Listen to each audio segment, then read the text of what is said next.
Ohio State is getting closer to getting a commitment from five-star wide receiver Dakorien Moore.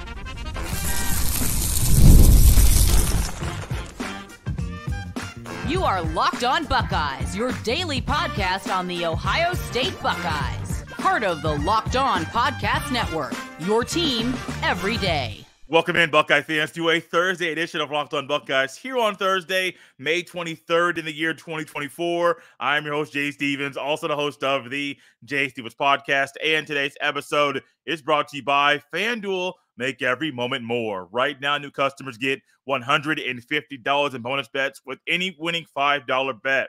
That's $150 with any winning $5 bet. Visit FanDuel.com/LockedOn to get started. During today's show, Locked On's recruiting analyst Brian Smith is back with us once again. Brian and I dive into the recruitments of Dakorien Moore, the decommitment of Blake Woodby, and a couple talented offensive linemen that Justin Fry is trying to lure to Columbus. Got a lot of good stuff coming your way today. And a couple guys that the Buckeyes might get a commitment from. We'll figure out who that is as we welcome in Brian Smith. And as you welcome in Brian Smith, I'd like to thank LinkedIn Jobs for being the official college football recruiting sponsor across the Locked On College Network. These days, every new potential hire can feel like a high-stakes wager for your small business. That's why LinkedIn Jobs helps find the right people for your team faster and for free. Post your job for free at linkedin.com/LockedOnCollege. Terms and conditions apply. Brian and I, after we did our show a week ago talking about Ohio State recruiting, there was some big news that really got everyone's attention around college football as Dakorien Moore, the really talented wide receiver from Texas, the state of Texas, decommitted from LSU. Now, when we talked about him previously, he was committed to LSU. We brought that up on the show, but that decommitment from LSU makes Ohio State potentially one step closer to getting a commitment from Dakorien Moore. That's a really unique recruitment because that's a kid that may be the best receiver in the country. You could certainly put him in the argument. He's had everybody after him, committed early to LSU, and they kept recruiting him. He visited after he committed, but now he decommits, and he plays, he plays at Duncanville. It's as good a program as there is in the country. I think that this is going to be a wild recruitment from now until signing day because it's not like LSU is going to give up. Oregon's after him hard, Ohio State, Texas. I'm sure every school that's in proximity to the state of Texas, to be honest. I have no idea what all visits he's going to take, but Ohio State has been one of them that's quote unquote trended for him in the last couple months. So this is going to be fun to follow. This decommitment to me seemed like it was going to happen at some point. Didn't know if it was going to happen before the official visit window opened or during the season, but just based off the things that you just said and things that I have read about Moore's recruitment, it just seemed like at some point, if you're going to keep getting all this attention while being committed to a school, that it was almost something we could assume that he would decommit from LSU. That's not saying he wouldn't be there and commit there and sign there in the future, but a decommitment now during the verbal period, it seemed like it was going to happen no matter what. Yeah, I don't know what happened there. They got Bryce Underwood committed at LSU. Yeah, it's pretty attractive to me, but what do I know? And they got Colin Hurley last year, so quarterback's not an issue at LSU. But something happened, and he's willing to explore the market. If you're Ohio State and he wants to visit, hey, brother, come on down. So that's pretty much where we're at. I will go ahead and throw out a warning shot here on these kind of kids and just in general. This isn't a Dakorien statement, but five-star kids are probably going to wait it out from this point on because of NIL. So commitments or not, I could care less. This is a great example of it. LSU uses NIL on high school kids, and he's still decommitted. This is a signing day deal. I do not care where he's committed or not. Well, speaking of NIL deals and recruitment and using it on high school kids, the stuff going on right now with Jaden Rashada in Florida, I think a lot of coaches around the country would say, oh, wait, is that going to happen to me? I don't know any other stories that have happened. I just know that one got a lot of attention. But it wouldn't shock me that if there was – Brian Kelly wouldn't be exempt. Ryan Day. I'm not saying – I'm saying no coach is exempt from this because I don't know who has done it, who has not done it, but it wouldn't shock me if coaches right now are kind of shaking in their boots like, oh, wait, we used NIL to get him here, and all of a sudden we use it illegally, and the kid might sue us because things were done, that were a little shaky, and now we're legally bound for things that didn't actually happen. this could be a big, big mess, not only for Billy Napier down in Florida, but other coaches around the country. Yeah, for those that haven't read it, and I've only dug into it just a little bit, the alleged concern, if you will, or fraud, or if you want to go with the big term, is that Napier tried to get him to go there and tried to say that the NIL was going to be given to him, etc. Like he told him that on the phone or something. So he was a part of it. So he's getting sued. A back office guy that worked at UF's getting sued, and their big booster, who was allegedly the guy that signed the contract. It's individual. It's not UF. It's 3 people. Yeah. It is really bizarre. But that does set up the precedent where, like, a lot of head coaches are going to have to physically leave the room when that stuff comes on. Like, they're not going to put themselves at risk because if I'm not there, I can't be given the, you know what I mean? Like, this is not good for college football or college athletics. That part right there is awful. And I don't know what else you can do because law is interpretation. Yeah. And you can just get smeared, even if there's no chance of it. These schools can't have this going across the news wire right before official visits start for the next class. They can't. Florida, this is horrible timing for Florida. So I am real worried about that as well. And I'm not saying Billy is or isn't, in contractual hell here, but it sounds like it based on the lawsuit. At least that's what they're alleging. And I think that the timing of this is part of it too, because I know there are a lot of other players that are flat out, no doubt about it, not happy with the NIL after they got to schools and they got hurt and didn't play. Like that, because it was before the NCAA said they're not going to do anything with the NIL and stuff. And you could still get in trouble. And we all know these were inducements. Everybody was just cheating across the board. Yeah. So they had to kind of eat it because if they turned it in, they're turning themselves in too. So now that that's not there, I don't think this will be the first and last. This, unfortunately, could become a really bad precedent, which leads to a lot of schools making ironclad contracts, including if you leave, you got to pay a buyout, and they will not be friendly. No. You're going to see kids in court, bad situations. So this is coming. I'm telling you, this is coming. Brian, let's get back to Moore really quickly here. You have been a person, I say it almost every week. It's not about what you say, it's about what you do. And currently right now, at least on the timeline that I saw, Moore has official visits scheduled for Ohio State, Texas, and Oregon. That's big because if Ohio State wants to get a commitment from him, you have to win when he's actually on campus. And I do believe he is that when the window opens, the first place Moore is going is to Ohio State, then a couple weeks later to Texas, and then a week later to Oregon. But Ohio State has to capitalize on that visit when they get him on campus about a week from now. That's part one, brother. This summer is winning his recruitment. Then this fall, that's part two. I think Ohio State does as good a job as about any program in all of college football with their official visits. Obviously, they have a lot to sell with the history and the program and all their facilities. But now they also have a chance to sell it right after he's kind of done with LSU, kind of exhales and goes through this again. And then after that, they still need to get, in my opinion, need to get him on campus this fall, whether he's committed or not, to kind of finalize, because nobody's going to stop recruiting him. 5-star kids are different. That's why the commitment thing, I almost, with any 5-star kid, I can almost laugh about it. Unless their legacy, like their dad coached there or something, everybody's open and they're just kind of holding a spot. It's just the way it is. So Ohio State's in this short list right now. They need to stay there. And I would expect them to, because Hartline's a great recruiter, et cetera. They should be right there at the end for this young man. From one guy who decommitted from LSU to a young man who decommitted from Ohio State, we'll dive into what's going on with Blake Woodby next. This episode is brought to you by Yahoo Finance. Wouldn't it be great if you could see all of your investment and retirement accounts in one place? With Yahoo Finance, you can consolidate your views from multiple accounts into one hub and access the expert analysis you need to tint your entire portfolio with confidence. For more than 25 years, Yahoo Finance has been the brand behind every great investor. Whether you're a seasoned investor or are looking for the extra guidance, Yahoo Finance gives you all the tools and data you need in one place. They are the number one finance destination, producing a holistic look at the financial news cycle, including breaking news, original editorial perspectives, analyst ratings, independent research, customizable charts, and so much more. Securely link your brokerage accounts for a unified view of your wealth, including 401k and other investments. A comprehensive perspective is what sets apart great investors, and it's how Yahoo Finance ensures you have the insight to look at your wealth in its entirety. With a community of over 90 million users each month, there's real strength. It's helping you on your way to financial success. For comprehensive financial news and analysis, visit the brand behind every great investor, yahoofinance.com. The number one financial destination, yahoofinance.com.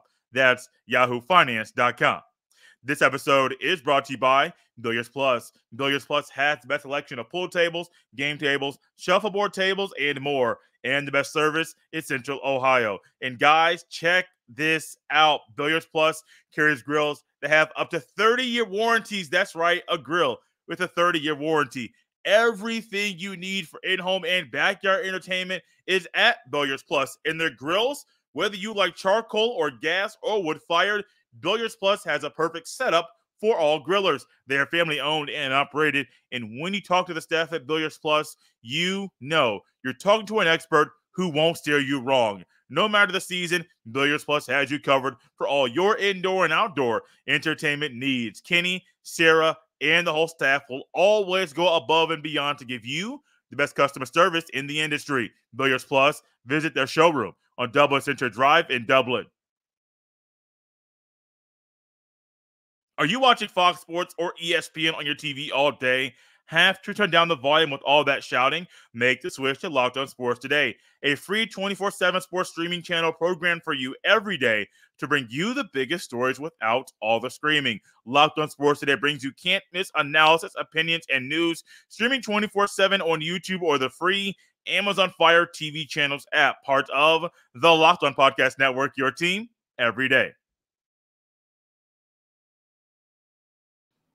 This is one, when I think about Woodby and his decommitment from Ohio State, am I shocked? Yeah, but I'm not really saying hurt by it. But it's kind of because of who's currently in the recruiting class, but also the young talent at corner that Ohio State currently has on the roster. It would be great to get a third or maybe even a fourth corner in this class right now, but with the two you have and the young talent at Ohio State, I would love to have him, but I'm not losing sleep because you're losing a corner of his caliber, because it's not like a desperation for Ohio State right now to make sure he stays, if that makes sense. The only thing with him, and I know Blake, he's a great guy. He's a different kind of corner. He's not quite as big. They might have been able to use him as a nickel in certain scenarios or play him as an outside guy. You can move players around. It's just more options. But your point is right. When you sign as many good players as what the Bucks have in the last couple of years and have committed, I went and saw Naeem offered recently, at his spring game and all that. He's a great player.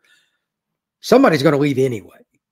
So there's a lot of ways you can kind of take this. And the positive look is this is a scholarship that can go to a spot, maybe like offensive tackle, where they probably need somebody more than they do at corner now. So is it great that he decommitted? No.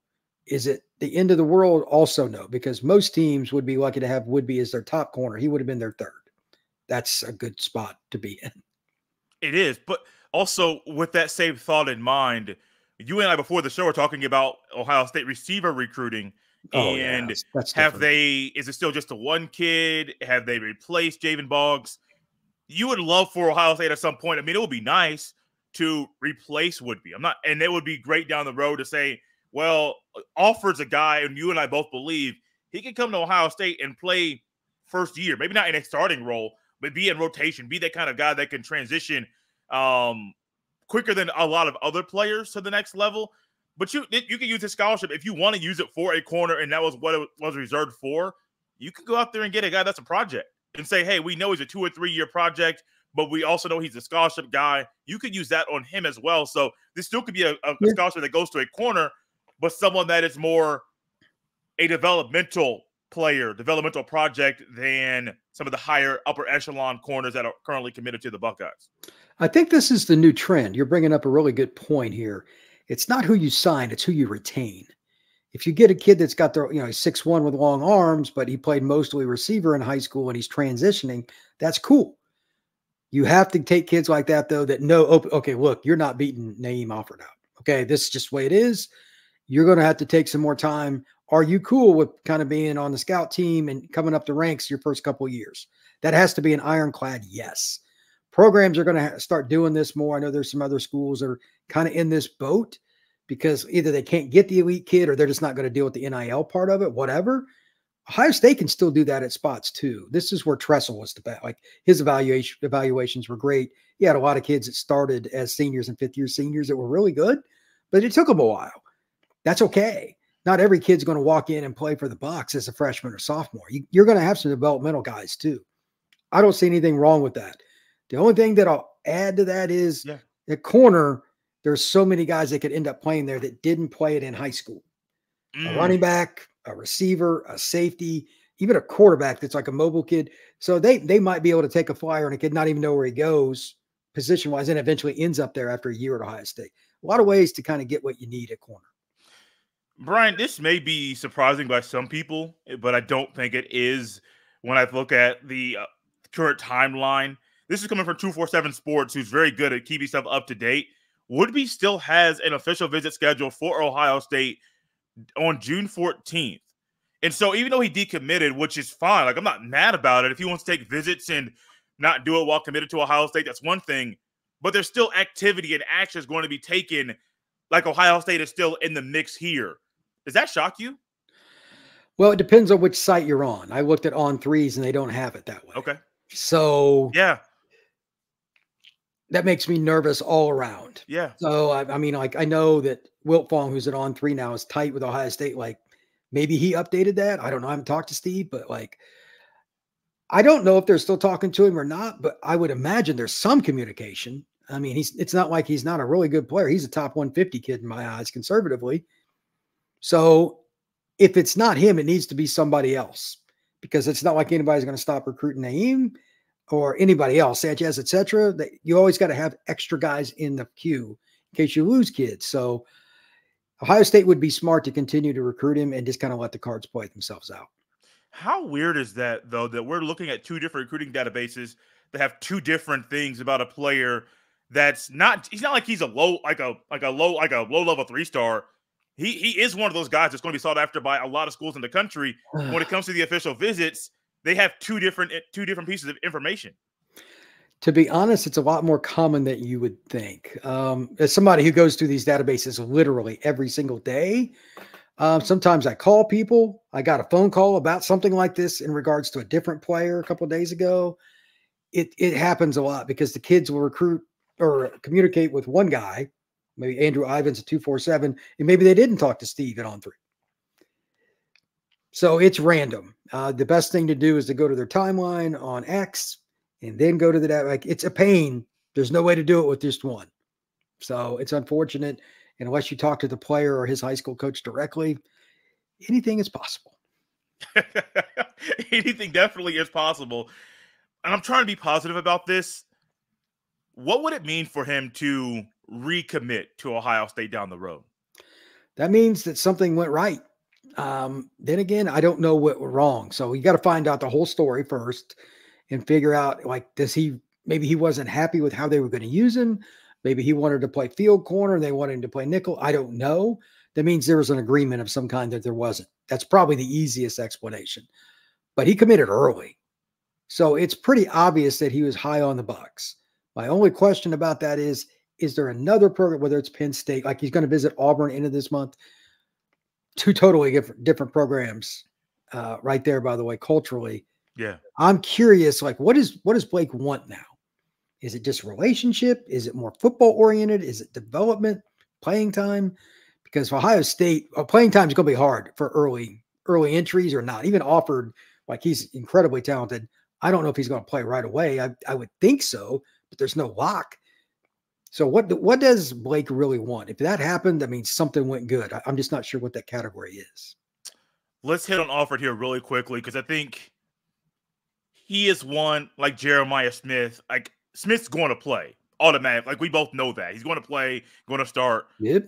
Alfred, I think he could, but I also realized that transition at corner is really, really, really difficult. And he's amazing. Like he's one of the better corners I've ever seen at the high school level. Like he moves in a way like he is already at the college level, the way that he moves and the quickness and things that he possesses that way with his skill set. But I wonder with him, is he someone that Day and Tim Walton tried to push a little bit harder when he first gets on campus to get him on the field quicker? I don't know. But something says like, hey, if it's special teams and even like a backup corner spot, because he has jumped so many guys on the roster because of how well he's done early in camp, that's the way for it to happen. But it's Ohio State and it's tough. So I got, as much as I think he could do it, it's hard to say that it's actually going to happen. Yeah, it's not for everybody. No. Most kids want to play early when they've been offered by 30, 40 schools, like Blake would be, or offered, as some of these kids have. So if they take like Offord took a visit to Oregon this past weekend, making sure he's kind of doing his due diligence. He's going to take other visits too. I know some people think he's just going to look. If you're taking visits to Oregon and he's going to take an OB too, you're not just committed to Ohio State. You're not. Right. So I know like Bill Kurolik and somebody think he's dialed in. That's not the definition of it. You're taking OBs, you're not dialed in. So I'm curious about what he's going to do between now and the end of the summer, or if he's going to take more of his trips in the fall. I didn't get to that part of the conversation with him. I was just chatting with him on the sidelines of a game, but I'm curious about it because Offord is such an athletic freak. There might be just too many opportunities for him not to take at least one or two visits in the fall. Like Ohio State's going to have to play the game here. This is the 5-star game. It's totally different recruitment.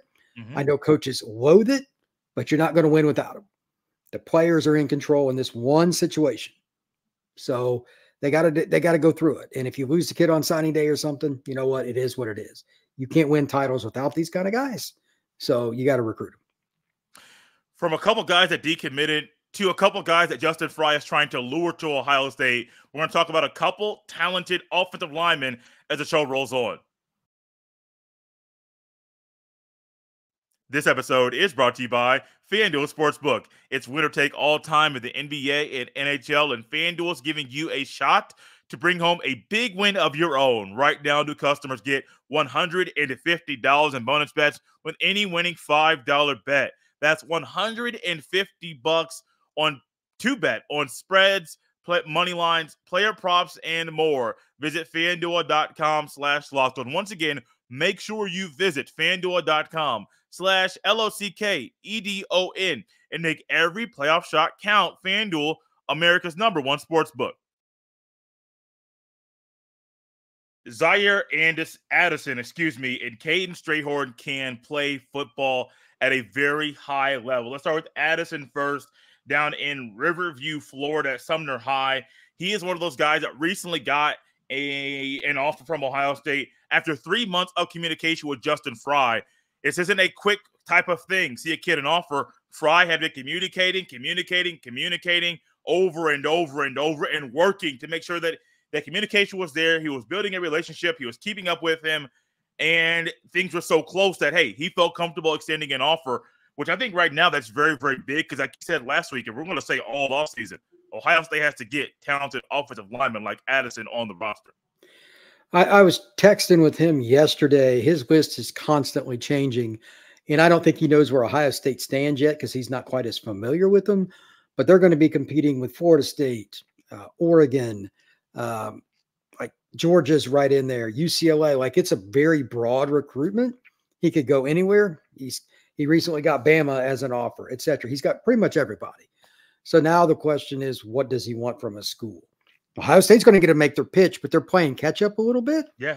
But you're talking about a 6'5" kid, 280 or so, wrestler, basketball player, former defensive lineman, very athletic. He is a pure left tackle.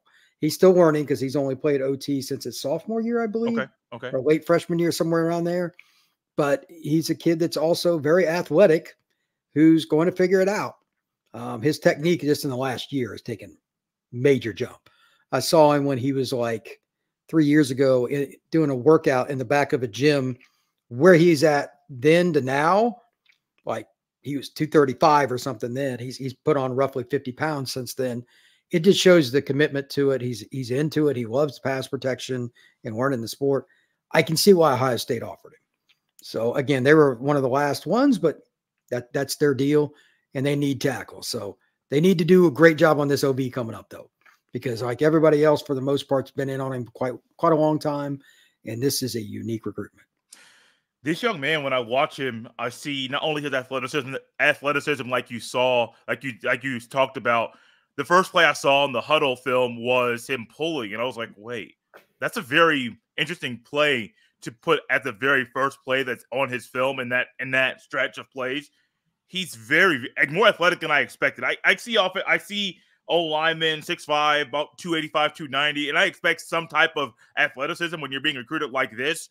But he was more athletic than I expected. But that athleticism and his length are two things that not only make him sought after by a lot of schools, but I also realize that Justin Fry, these are the kind of guys he wants on the offensive line that he coaches. Yeah, he wants guys that can move and help him pass protect. Ohio State runs a more pro-style offense. They need a little bit more dynamic of an athlete up front. They've had some great ones in the last 10 years or so, guys they've put into the National Football League, but they need to get back to that. They're not, in my opinion, Ohio State's not quite where they were at offensive tackle. And I think that's something they needed in O-line in general. Yeah. This kid could play any of the spots. Like, he's snapped. He's learned all the different spots. He might be a guy that you start at guard as a sophomore, and then as a junior, he's your tackle or something like that, just to get him on the field. That's something that Bama did under Saban.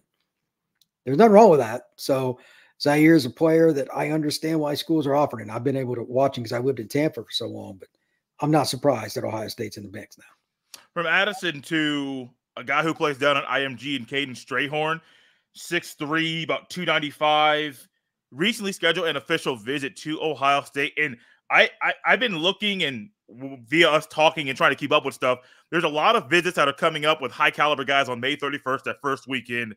There's a lot of visits coming June 14th that Ohio State, other schools try to get big weekends for big recruits.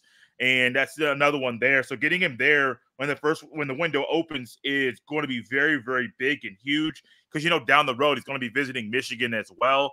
When you watch Strayhorn play, what do you see? Power. He playing for IMG. He's more technically advanced, etc. Because, it's an athletic program first, but it's power. He stays low in his base. He's a good drive blocker, and he's a kid that's got a lot of oomph through the hips. Like, he puts in a lot of work in their weight training program, and that's what it's there for. They've got not one but two weight rooms on IMG's campus that are elite level, like NFL kind of stuff. So he's put in the time, and he takes to the craft. I've been around the kid a few times, him and his brother. His brother's a year younger than him at IMG, both Power 5 kids. I'm curious which spot he'll end up at, center or guard, or is he going to play both? That's my only question. I have no doubt that he could play at Ohio State, and I have no doubt that it's a good idea for Ohio State to recruit him, because, like, he's a guy we knew about as a sophomore at IMG. Like, yeah, you know what I mean? Like, he was a young guy coming in, like, after his sophomore year, that, okay, this is an elite player. And now it's just, where is he going to go? I don't know how his visits will play out, but I like him a lot as a player. Do you think he has the brain to play center? Based on my conversations with him and talking to other people that know him, yeah.